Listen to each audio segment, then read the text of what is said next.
I'm fine. She nods quietly, lowering her hand. I had some questions. Huh? She doesn't seem... Well, she can't seem to tear her eyes from your scars. Oh, how shameful of me. Don't mind my rude staring. I am named Nenny. She makes a little curtsy.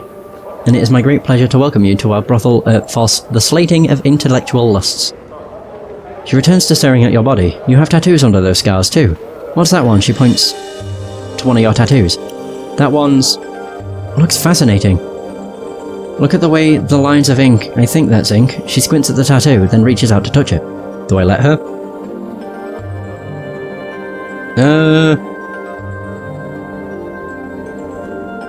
Allow her, sure. I think that's ink. She traces her finger around the edges of the tattoo. Is it ink? Well, what a pattern. Look at the way the lines intersect here. She touches the center of the tattoo. That's simply amazing. She purses her lips and frowns in disappointment. I could make it out better if there weren't so many scars. There's nothing to be done about the scars, they're permanent. Oh, I'm sorry. Pox on me for even mentioning them. She cringes, but I have to know. Are you absolutely sure you're alright? I'm looking at you and I can't help but believe that you're not in some pain. Not of the physical variety, really. Oh, are you hurt inside? In the head? She clasps her hands eagerly. Mayhap I can help. In fact, I know I can. Part of a sensor's training is to learn how to draw hurt from others. My mistress says a sensor can may draw pain from a wound and bring it into oneself, but nonetheless, I can help. May I try? Please say yes. Oh. Okay. Sensors, oh, they're so dreamy. They believe that you can achieve understanding only through experiencing as much of the multiverse as possible. Taste this, listen to that, feel this, look at that, and there's so much out there. It's such a big place, and it's difficult to take in, or take it all in sometimes.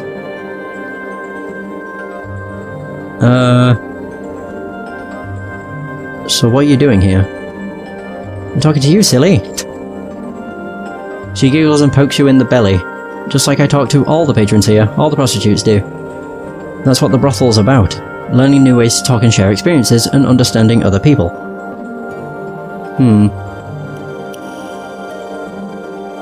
So I had another question. What can you tell me about this place? Sure I can.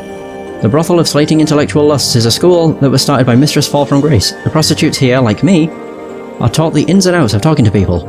All to help us learn more about ourselves and others. I love it here. It's a non-stop wave of experiences, crashing into me, filling my head with fresh new ideas. Mark mutters to himself, I guess it's good that there's something in there.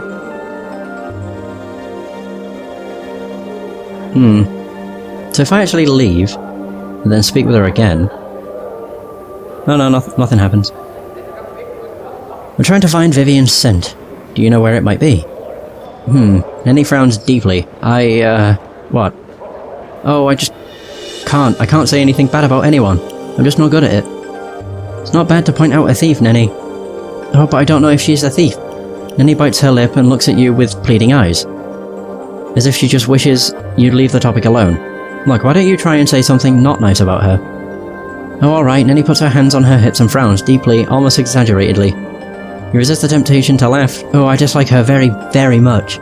She pauses for a moment and looks at you out of the corner of her eye, as if gauging your reaction. Was that convincing? Not really. Nenny frowns. I knew I wouldn't be any good at this. She looks up at you, depressed. Do you know how hard it is to say bad things about someone? It feels so wrong. Why don't you practice on me, Nenny? I suppose I could try. She looks dubious. You big, mean, nasty brute. She puts her hands on her hips, meanie. She looks at you. How was that? God, this is the best. So, put more accent on brute. You big, mean, nasty brute. Better. Now hit me. Nenny clamps her hands over her mouth, looking shocked. Oh, I couldn't. I mustn't. She blinks. How does one hit somebody anyway? Go ahead, do it lightly, if you have to. Remember, I'm a mean, nasty brute. I deserve it. Nenny slaps you, you barely feel it. She still looks shocked and frightened she hurt you. Oh, I'm sorry, did that hurt? Tell me you're okay. I've never been hit so hard. Don't break character, Nenny. Come on, show me what you've got. You can say something bad, just let it all out. Nenny draws her tiny frame to its full height, balls her hands into fists and puts them on her hips. and scrunches up her face in a cute scowl. Oh, damned be you, you deserve that for all the... What? I don't even know how I say this word. Indignities? You put me through. Going out late at night, her eyes roam... What? Her eyes roam up and down your body, getting into fights and getting all scarred up. What are the kids going to think? What? Excellent. Oh, don't you excellent me, like I'm some backlicker looking for your approval. I'm my own woman, and this woman is about to walk out of your life unless I get some solid commitment. Alright, that's enough out of you, Nenny. Nenny punches you, you barely feel it, take this, she punches you again, and this, she punches you again, promptly turning into a little fist-flailing whirlwind. Okay, time to let go of that anger. Anger, even. Nenny sighs tidily. Whew, that was easier than I thought. No kidding. And I'm sure I'll do better next time. I'm so excited to have learned something new. Thank you. What the hell? What the heck? What a character that was. It's always funny when like, she tries to be mean, but she can't. Just calls me a big meanie. Echo? What a name. Oh, I clicked myself. Whoops. Not what I wanted to do at all. Can I click? There we go. This striking young woman has skin the colour of burnished copper. A translucent white dress, held precariously by golden clasps, is draped carefully over her shapely form. Greetings. The woman nods and smiles briefly. The scent of her hair, sweetly perfumed, fills your nostrils. I had some questions. She nods. Okay. Who are you? She smiles and curtsies, but offers no response. Can you speak? She shakes her head and smiles sadly at you. I love this shit already. Can you write then, or pantomime? She pouts, shaking her head. May I ask why you can't communicate? She sighs softly and nods. Actually, let me ask something else. Okay. Who are you? Oh, yeah. Can you tell me about this place? Raises an eyebrow. Other questions? Do you know anything about Ravel Puzzlewell? Her eyes flash, and she smiles. She nods at you. What? What do you know of her? She simply looks at you. May I ask why you can't communicate? Okay, something else. I'm trying to find Vivian's scent. Do you know where it might be? She shakes her head, shrugging, and gives you an apologetic look. Okay, so nothing much can be done about her, I guess.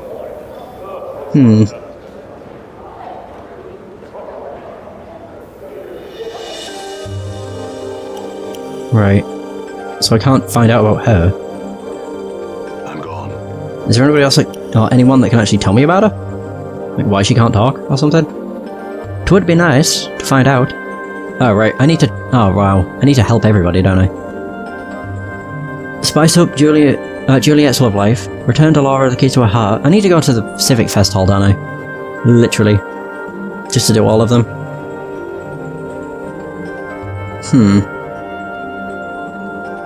So that was Echoes. Should I go through all the other rooms?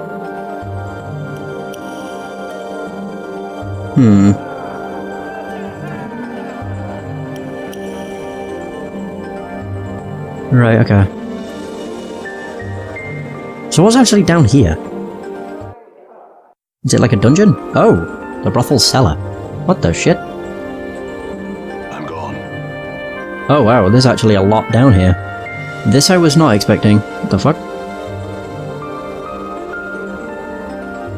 Oh, what are these? They're like gems, or something. Now this has piqued my interest. Mostly from... Look at the design of this place! And also, I don't even have a clue where, like, what the hell they are. But I like it. That's all I do know. I mean, I'll just go by... Oh wow. I also quite like the statue. Not bad. So where'd I come in from? Right here. So, there's just a bunch of stones. Like how Ignis doesn't do anything. Like everybody else moved, but Ignis didn't. He just stayed still for some reason. So what is this? This clear stone, held in a mesh of engraved silver bands, pulses with a brilliant inner light. Inscribed into its base is the word... Is that Yves? Okay. So they must all have something inscribed. Oh wow, yeah they do. This amber-coloured stone, held in a mesh of engraved silver bands, pulses with a soft yellow light. Inscribed into its base are the words... Kimazi Or is it Kimaz? I don't know. Kimazi Adatung. Are these names?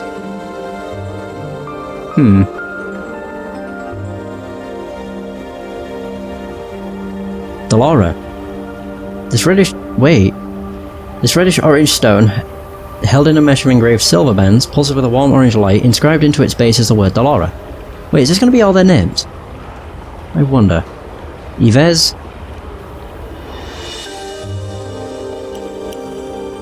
Maybe not. This transparent bluish-white stone, held in a mesh of engraved silver bands, pulses with a soft blue light. Inscribed into its base is the word Kesai Seris.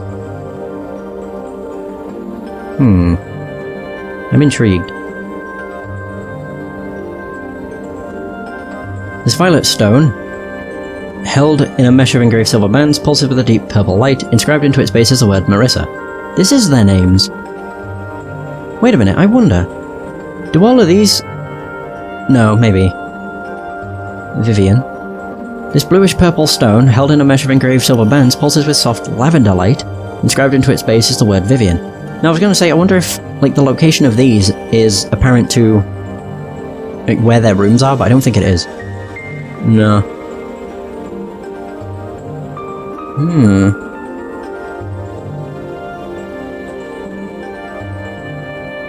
Oh my god, there we go. The translucent green stone, held in a mesh of engraved silver bands, pulses with bright green light. Inscribed into its base is the word Echo. So this is all their names. But there's only 9, not 10, so I'm curious. So this brilliant red stone, held in a mesh of engraved silver bands, pulses with fiery crimson light. Inscribed into its base is the word Nenny.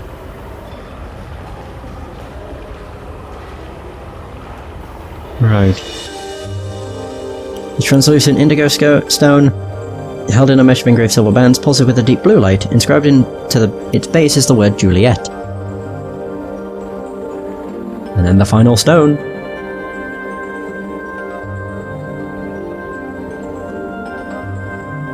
This greyish-white stone, held in a mesh of engraved silver bands, pulses with light. Someone was once inscribed into its base, but the writing has been scoured away. Oh. Updated my journal. I don't know who, though. No, I wasn't really paying attention to the names. Huh.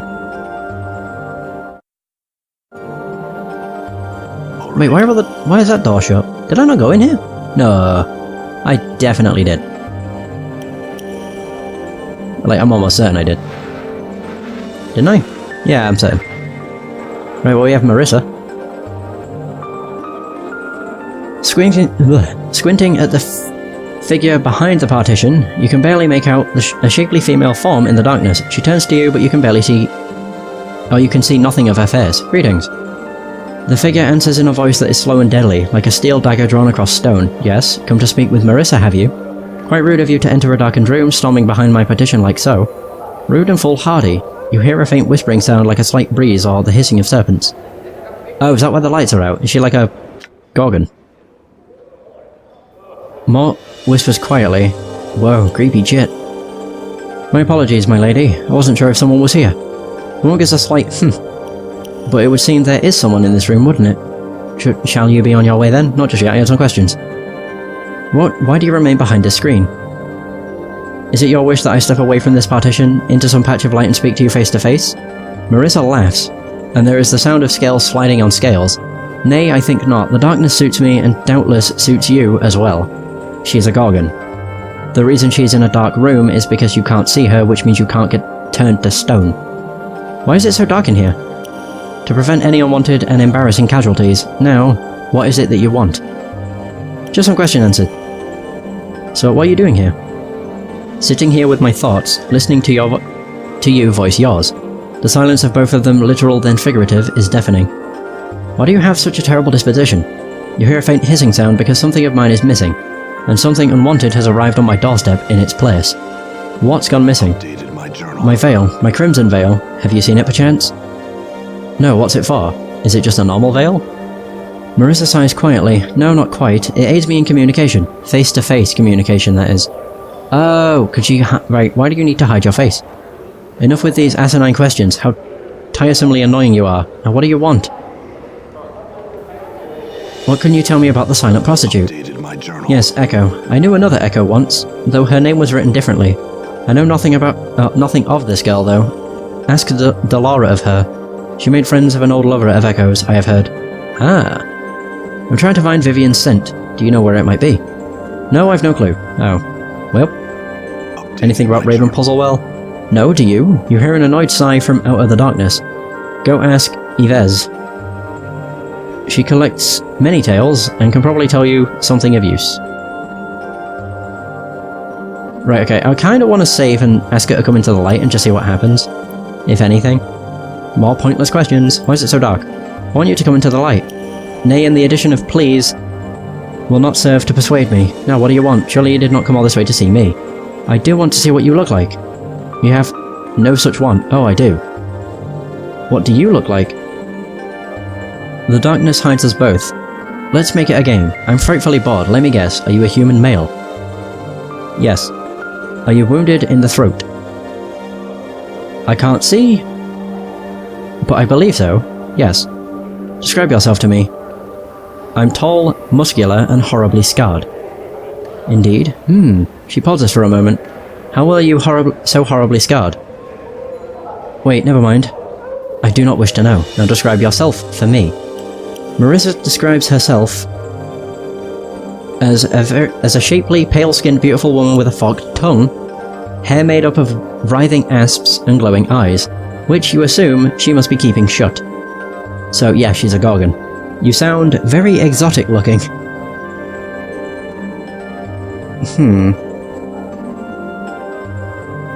Yeah, you sound very exotic looking. Updated my journal. Marissa laughs lightly. The sound accompanied by a slight hissing. Oh, I am. And my merest glance turns living things to stone. From beings of flesh to statuary.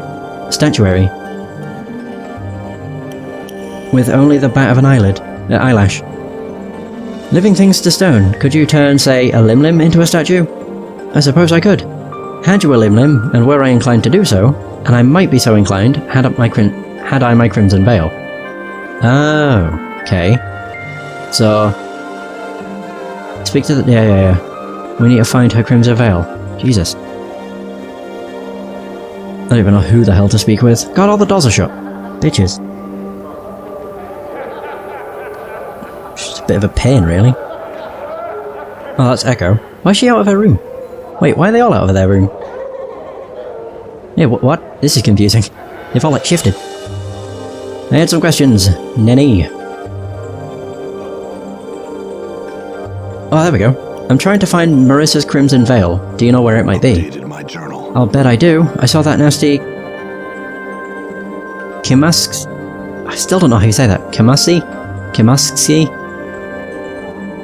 Adatung sneaking out of Marissa's room one night. They're both meanies, you know.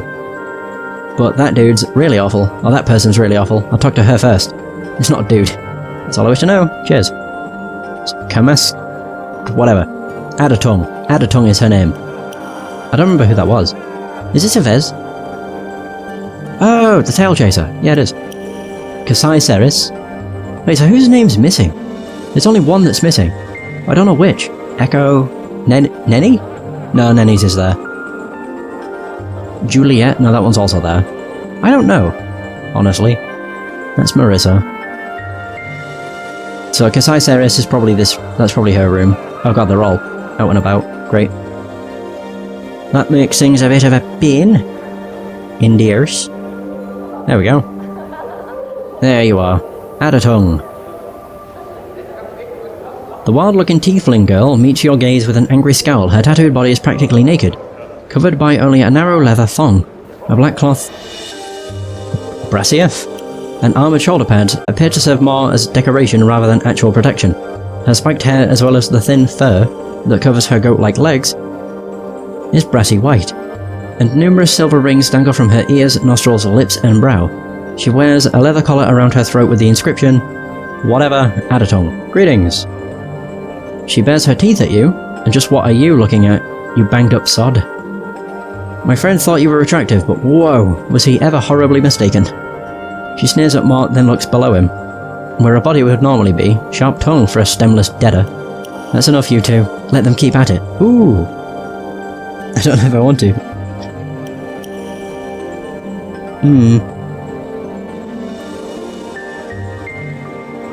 So, let them keep at it. So like I'd let mine anywhere near if I had one. What, did you hear the word brothel and think you could make some jink here, you flea-bitten gutter whore? Huh, can't believe they even let you in the door. What with all those ticks hopping off your shaggy legs? You've had it. Ticks? The only annoying insects around here is you. She suddenly turns to you. Hey, you here to talk with me or what? Or what? What else can I do with you? What do you have in mind, you sodding jawbox? Go ahead, give me a reason to say no to you. What do you usually do for patrons? I'm a practitioner of abuse. Oh, how nice. What's that mean? I'll show you. Her hand lashes out and slaps your face, but you manage to barely dodge the blow. So she pouts visibly, then scowls. Oh well. Say, can you teach Mort here to be more abusive? She raises her eyebrows. Now that's an unusual request. I don't know, it seems pretty foul-mouthed already. He seems pretty foul-mouthed. Kemaxi, whatever. I think that's her name, actually. Whatever. Bladderdong, you scruffy goat-gammed harlot. You wish you had legs like mine, you pitiful wretch of a bonebox. I can walk, run, dance, what do you do? Bob around wishing you had a pair. Goats or otherwise. The two of them lay into one another, exchanging barbed, blistering insults, and clashing with razor-edged tongues. Wait for it to end. At last, the two stop their bickering, and eerie silence settles over them as they eye one another hatefully. Finally, the tiefling makes a grudging admission to Mort. You're not bad, really. Not bad at all. Better than you, perhaps? Mort waggles his eyebrows at her. Eh? So Kamaxi narrows her eyes at Mort. Don't push it, skull. There we go. I won't, tiefling. I will admit, I might have learned a thing or two. A thing or two, though. Good thinking, Chief. Sure thing, Mort. Oops, I didn't want to do that, but whatever. The tiefling rolls her eyes. And what makes you think I care? Why don't you lick my backside? My tongue's not wide enough, and I don't like hair in my mouth. Well, you seem to like the taste of offal in your mouth, you dung-breathed cretin. Jesus, we're just insulting each other. I love this. Only because it's like kissing you, you mangy stinkpot. Kiss me? She makes a retching sound. I'd rather kiss a bloody mass of phlegm than lay my lips on you. No thanks. Don't thank me, thank the powers someone actually wants to kiss you. Kimaxi looks at a loss for something to say. For an instant, a smile threatens to crack the grimacing mask of her face. Then she becomes more of a basilisk than ever. Alright, what do you want of me? Questions answered. She looks annoyed. Fine, whatever. Ask, who are you? My name? Uninterested. I can guess yours, though. Scarbunch, get out of here before I put a fire under your ass. Okay, she might be one of my favourite characters. She's just so sharp-tongued. What are you doing here? Not you, that's for certain. She smokes at you. I'm contemplating the best way to tell you to pike off. Next. What can you tell me about the silent prostitute? What, that echo chip? Don't know anything about her. Don't talk to the girl. I mean, why? Not like she can talk back. Ask Frigid Delara about her. I think I saw her playing Go with an old crush of Echoes, back from when she could talk. I was told you were seen sneaking away from Marissa's chambers recently. Is that connected with her missing veil somehow? So Kamaxi flies into a rage. Who told you that? She suddenly falls silent, glaring at you through narrowed eyes. If I was there, Burke, I didn't take her filthy veil. Search my room if you'd like. I catch you sniffing at my breeches, though. I'll see to it you're never allowed in here again. Why would anyone ever sniff at your breeches? Updated my journal. Beats me, someone nicked more than a few pair of them, though. My favourite leather brassiere, too. With the iron studs, she humps angrily. Okay. I'm trying to find Vivian's scent. Do you know where it might be? Try a hive gutter, or perhaps that's just a similar aroma. To be serious though, Marissa stole it. Marissa, are you sure? No, but I'm hoping you'll go stomping into her room and upset her enough to do something awful to you. Wow. So I get the feeling that's that, I suppose. So there's that. I think that's all I can get out of her. Oh, she's here. Cool. Besides Eris, this alarmingly voluptuous woman has a thick mane of wavy raven-coloured hair, bluish skin and shimmering crimson eyes, like rubies, which have fires lit behind them. Though she is not beautiful in the typical sense of the word, her features are exotic and not altogether unattractive. Greetings. The woman's voice is deep and sensuous. And my greetings to you, sir. Her burning eyes roam over you. I'm Kasai Ceres. So tell me, what might I do for you, Anything, Mark Rice, do anything you want to me. Kasai laughs heartily, revealing canines long enough to be considered fangs. She shakes her head and smiles at Mark. Truly though, please, what can I do for you? Well, what do you usually do for patrons? Talk, of course. Usually about dreams, often those erotic in nature, but not always. Kasai winks at you, smiling. So, would you like to tell me yours? Don't be shy. I've heard everything, you know. Nothing will shock or surprise me, and I so love to hear people's dreams. We can trade if you'd like to, but you must go first. Wait, my dreams were recently revised when I saw you, my lady. Were they now? Kasai smiles, her gleaming red eyes looking you over once more. You look very savage, you know. Tell me, are you rough with your lovers? In the act, I mean. Very physical.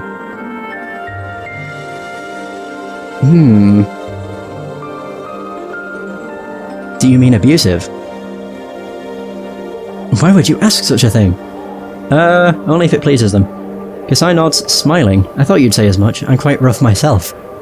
I like to be carried around, and I particularly enjoy biting. I've sharp teeth, though, so I have to take care. Sometimes I get carried away and draw a little blood, you know? It's enough to make me weep. Where was this chip when I had a body? Roaming the Outlands, most likely. But that was a rhetorical question, wasn't it? She winks at Mart, then turns to you again. You have sharp teeth. Kasai nods. I certainly do. Would you like to see? Here. She opens her mouth slightly, running her violet tongue over her bottom teeth. Her canines are just long enough to be considered fangs. I don't think I'd mind the biting. Kasai laughs. I doubt I'd get through that thick hide of yours. Anyway, do you have much sensation left in your skin? No, sadly not really. The scars are very thick.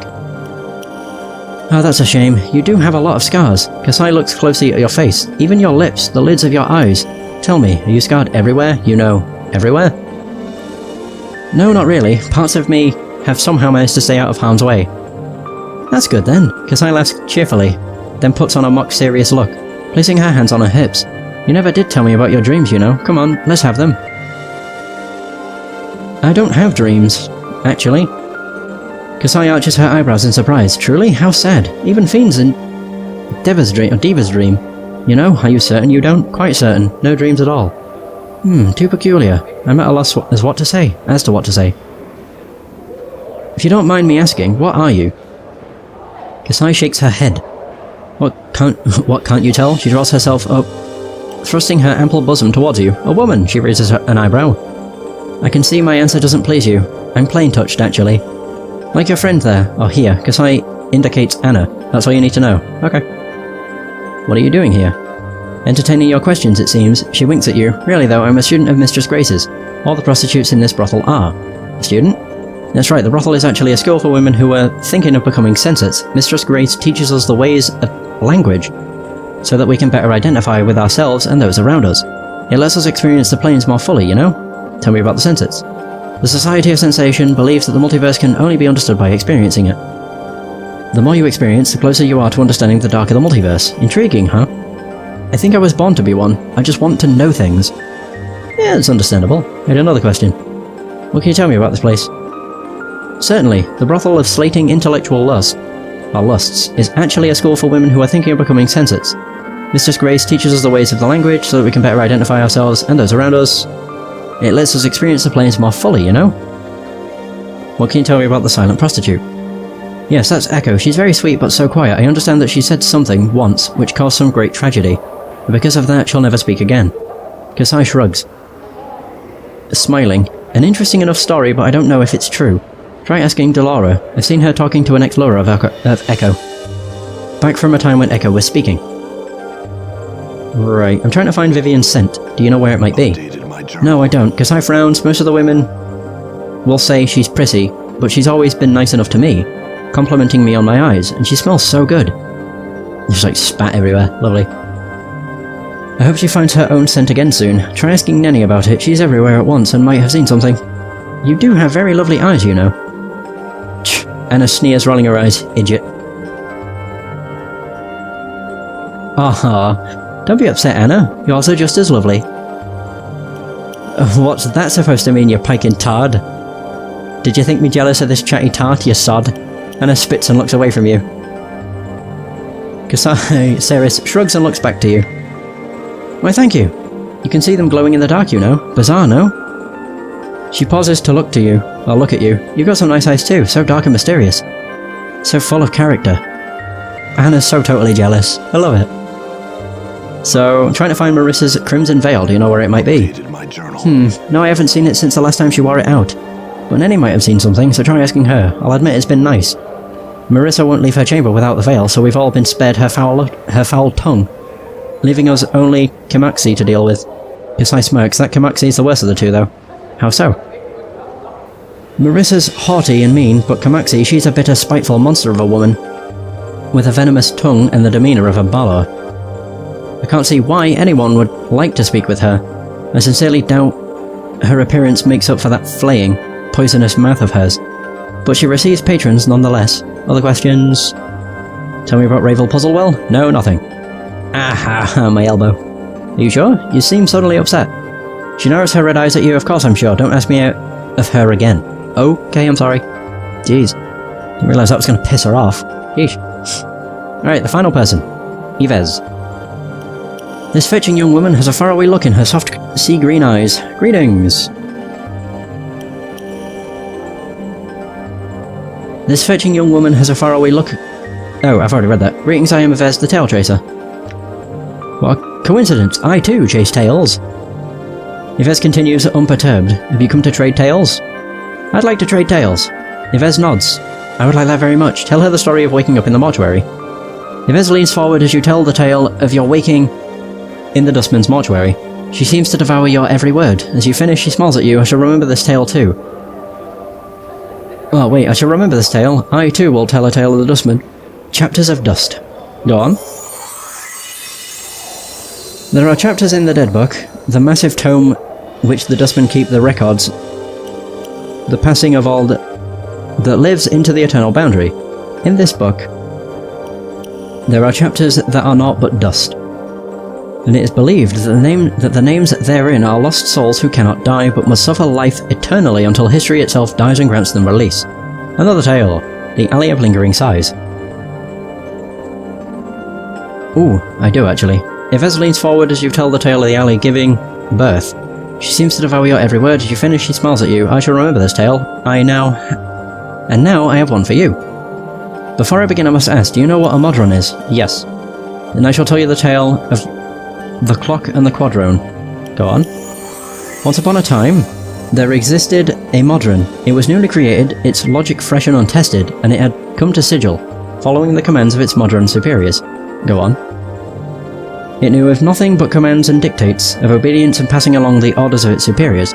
For you see, modrons are only aware of the commands of their immediate superiors. They have no grasp of a higher authority, until this one. Go on. One day it came upon a small shop, within which there was a small clock that could no longer tell time. It was cracked along the edges, the wheels of its hands broken. The modron immediately set itself to work at getting the parts to fix the broken clock. It made a new wooden housing for the clock's parts, replaced the bent springs, carefully filed and oiled the clockwork machinery, and carved new hands from the sparse metal available to it. The newly repaired clock's precise ticking reminded it of the great gears of Mechanus, and it comforted it as much as anything may comfort a modron. Go on.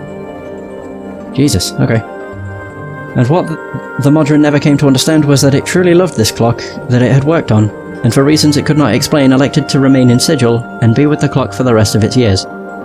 Right, but considering I've been going for quite a while, I think I'm going to end the session, and then next session I'll finish off the rest of her tales, and then, go about whatever. Also, the fact my voice is starting to really hurt. I think it's because I've recorded quite a lot in a short amount of time. Either way, that is going to be the end of this session. Thank you so much for watching, I hope you have enjoyed, and until next time, take care.